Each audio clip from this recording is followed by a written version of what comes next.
I want you to picture yourself in a big box store right now looking for a new small appliance, something like a coffee maker or a toaster. There's tons of choices to choose from, a lot of different brands, some have gimmicky features, crazy designs, but ultimately you just need your toaster to toast some bread. And that's when you see a KitchenAid toaster. And you think to yourself, well geez, they make pretty good stand mixers. I'm sure that they also make pretty good toasters. And that, my friends, brings us to this 2025 Subaru Ascent Sport, because it really is a toaster. And that's not necessarily a bad thing. I'm going to be telling you why and going over all the features about this 3-row midsize SUV. Let's get started. Now, to our American viewers, you might be thinking, what exactly is a sport? Because there is really nothing sporty about this crossover. Well, because in the States, this is sold as the limited bronze edition, but it's effectively the same vehicle. They just call it a sport up here. As configured, about $56,000 Canadian, $48,000 in the US, and this vehicle is assembled at the Lafayette, Indiana assembly plant. Now, something that we haven't had to discuss before are the possibility of tariffs. As of this point, the pricing that you see is the pricing as of filming this, but that could change because bringing this vehicle into Canada could cost more, and then some of the parts might be brought into the US, meaning that the price might change as well. So, as of filming it, that is the price for this vehicle. Now, I first drove the Subaru Ascent when it first launched several years ago, and while the exterior and interior have changed a bit, the engine has remained the same.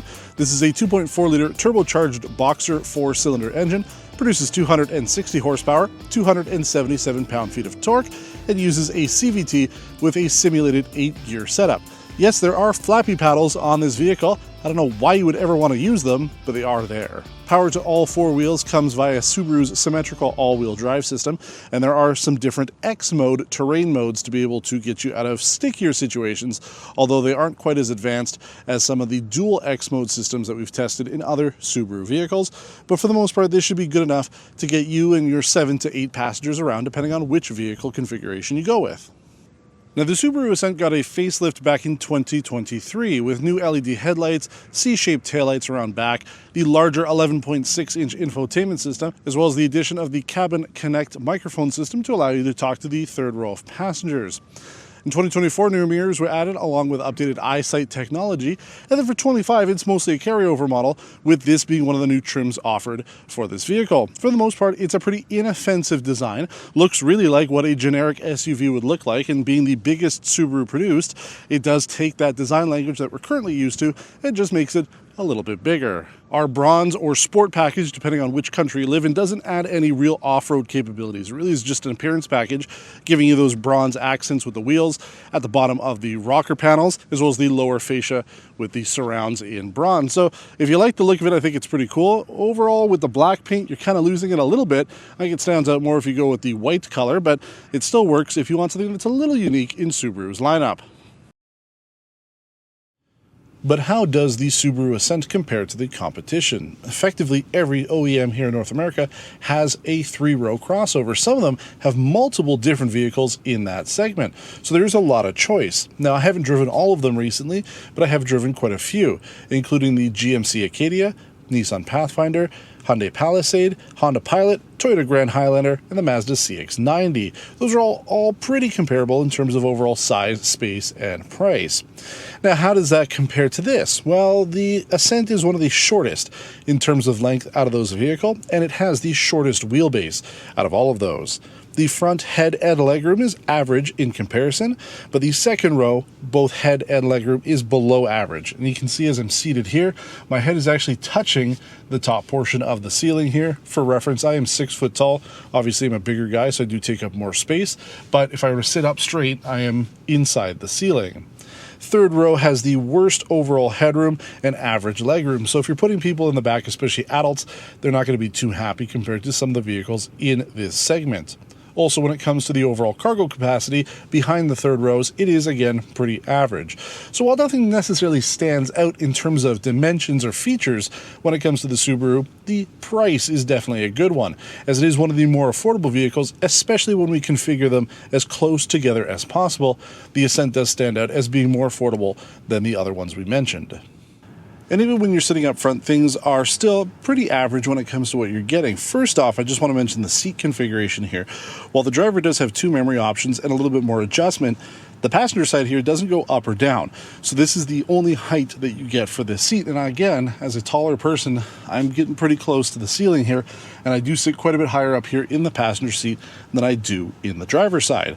But aside from that, we do have heated seats in the front, as well as the second row captain's chairs. We have that updated 11.6-inch infotainment system with wireless Apple CarPlay, Android Auto, and built-in navigation. You also have 360-degree cameras with this, as well as a 14-speaker Harman Kardon audio system. Aside from that, we have the tri-zone automatic climate control. The rear seat captain's configurations is a nice plus, as well as the peasant blockers on the windows back there.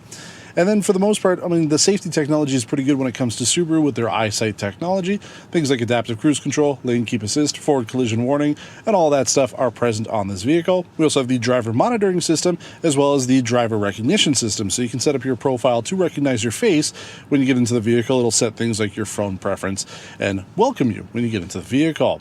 But I want to take it on the road now and talk about why the toaster that we have here is still a good option if you're in the market for a vehicle, and why it's not necessarily a bad thing to be compared to a KitchenAid. Well, before we hit the road, I want to talk about the fuel economy numbers when it comes to this vehicle. It's a little dangerous for me to be reading this off as I'm driving, so that's why we're parked here. We completed our 100-kilometer test circuit with this Subaru Ascent. There's no sport, eco mode, anything like that, so there's no modes to change, but we completed it in 9 liters per 100 kilometers, which, as you're going to hear, is pretty much smack dab in the middle of average. The Honda Pilot did 10 liters per 100 kilometers. The Toyota Grand Highlander, with the hybrid max engine, 9.7 liters, not very good at all. GMC Acadia, 9.2 liters per 100 kilometers. So all of those were worse than this. And then better fuel economy, the Nissan Pathfinder SL, so not quite as equipped as this, 8.2 liters per 100 kilometers. The Hyundai Palisade Urban at 7.9 liters per 100 kilometers. And then the Mazda CX-90, that was a mild hybrid at the best 7.8 liters per 100 kilometers. Now let's hit the road. All right, so we are on the road now, which allows me to talk about this toaster as we're driving along, because again, I just don't feel that you're going to be buying this specific vehicle because it's the vehicle you've put on your wall as a kid. It's not the sexiest SUV out there. Although, Subaru, thank you for coming out with something that is actually desirable. I cannot believe I'm saying this, but the new Subaru Outback that was just announced like today, the day that I'm filming this, looks phenomenal, especially in the wilderness trim. Oh my. The rumors were that it was going to completely go away from being a station wagon based kind of vehicle, but man, oh man, that thing looks really good. Subaru, if you can do that across the board with all your SUVs, you might have a winning formula there, because up until now, I mean, these vehicles have been pretty vanilla. They're generic, right? I like vanilla ice cream. I like toasters. So, there's nothing wrong with that. There is a lot of reason why you would want to buy something like this, even though it isn't the sexiest, most exciting vehicle, because of that itself. It isn't exciting. It isn't necessarily sexy. And I think a lot of people want that today. One of the main trends that we've been talking about here on Test Drive over the past couple of years is how interior vehicle design has gone from being relatively straightforward to being overly complicated. And it's with big screens and removal of buttons and all sorts of things that just make it not only more distracting for drivers, but make it a lot more complicated when the vehicle needs to go in for service or something breaks down on it. There's a lot more expensive bits that you're going to have to get replaced. So something like this is a little bit more old school. Now, as old school as the 24 Toyota 4Runner that we featured, that thing was ancient. But I mean, you don't have a fully digital gauge cluster, just a small display in the center with analog gauges on the side, and that's fine. The infotainment system, well, it's not my favorite. It's functional enough. You can easily set up your Apple CarPlay and Android Auto, so you don't have to worry too much about the Subaru UI. The only downside are the lack of buttons, so you want to turn on your heated seats or your HVAC settings. For the most part, it's all on the screen, and I'll tell you, I was trying to turn off my heated seats the other day, and I turned off the climate system because they're right beside each other. However, again, back to that new Outback, they're bringing back physical buttons. So good. Oh, we like to see that. So something along the lines of that being transitioned into this vehicle, I think would be fantastic. But yeah, you've got an infotainment that works well enough. There's a lot of things that you have to add to this vehicle. They're like accessories, especially if you're in the States. Things like a wireless phone charger, it's not on this. It's an accessory. A remote starter, an accessory. Things like that, you know, I kind of like to see. Even LED interior lighting for the rear cargo area. That is an accessory that you have to add after the fact. So yeah, you're getting what you pay for. As I mentioned, this is one of the more affordable vehicles in the segment, and I think that works for some buyers. Obviously, Subaru buyers are very loyal, so they will pretty much only consider this if they're in the market for a 3-row crossover, and that's fine. You know, if you're trying to conquest, i.e., getting new customers who haven't bought a Subaru before, might be a little bit more difficult, but as I mentioned, when you're browsing through the plethora of different 3-row crossovers on the market, Subaru does stand out as being one that's a little bit more reliable, a little less complicated. So there are benefits to buying something like that, especially again, if you're looking for a vehicle that isn't going to be too much trouble as you drive it along. The less features, the less that goes wrong, right? That's pretty much how we all expect vehicles to be. And yeah, you're not getting things like an eco mode or a sport mode, despite this being a sport trim. You do have the flappy paddles. I can put it into manual. I mean, it's not very engaging. It's a CVT. Ugh. No thank you. And the power output out of the engine, again, pretty adequate for this segment. There's nothing to get too excited about. But again, if you're using this as a family hauler, driving your kids back and forth to school, you know, you don't have to worry too much that it takes a little while for the power to get down. And, you know, it might be a little questionable if you do actually go with an 8-passenger configuration and you have 8 full adults in this vehicle.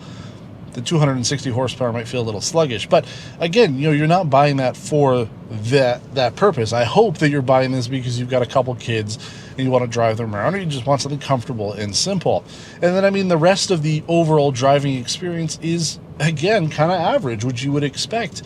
It doesn't stand out in terms of performance or ride. The quietness is pretty good, but pretty much, again, on par with anything else in the segment. The seats are fine. You know, I don't find them uncomfortable, but they're not over-the-top comfortable either. But they do give you a little bit of flexibility, at least in the driver's seat. As I mentioned, I like to sit low, so I'm sitting as low as I can here. And then, you know, things like steering, again, not bad at all. It's really, again, if Subaru was aiming to be middle of the road, as inoffensive to people as possible, it's done the trick, and there is a good size market for vehicles like that. But if you're going for a vehicle that really does tick off the boxes for most people, then obviously average is the way to go.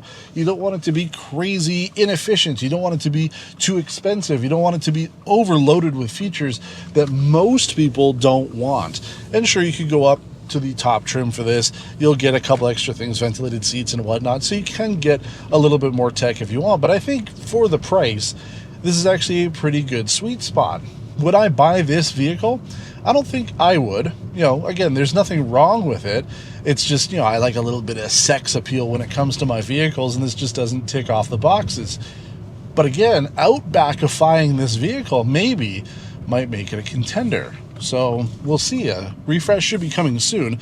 As I mentioned, the Ascent has been out on the market now for quite a little while now, with little facelifts here and there to make it just a little bit more updated.